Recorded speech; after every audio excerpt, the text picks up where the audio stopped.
I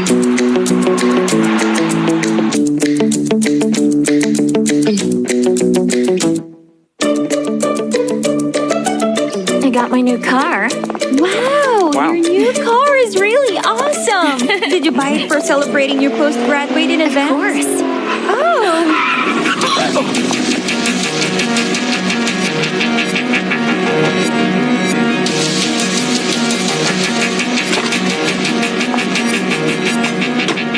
Nikki, Alam mong pangalan ko? Akala ko wala kang utak. Ninakaw mo tong project ko at inangkin mo sa harap ng lahat. mag-iingat ka, Nikki. Wala akong ninakaw na project. Kung gano'n, coincidence lang? Hinira mo yung laptop ko, tapos nawala yung project ko, tapos yung present mo, parehong-pareho nun sa akin.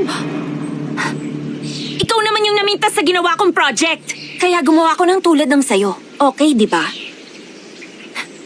Ganun lang talaga ang buhay. Walang rules na dapat sundin sa lahat ng oras. May aksidente tayong hinaharap paminsan-minsan. May isa-celebrate pa akong post-grad in advance. Bye!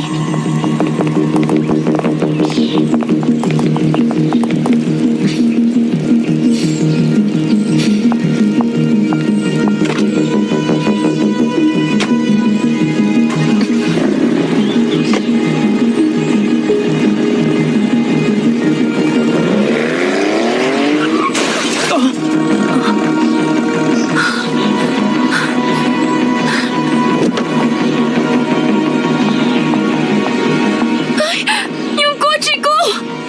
Nikki naman! Sorry.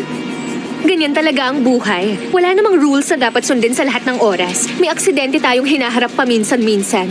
Hindi ko to hahayaan! I-report kita pag pauwi ka na sa Thailand! Uuwi talaga ako dahil graduate na ako. Hindi tulad ng iba na... Ikaw naman yung namintas sa ginawa kong project. Kaya gumawa ko ng tulad ng sayo. Okay, di ba? Lagot ka. Tandaan mo, walang makakaaga ng anumang bagay na sa akin lang. Bye!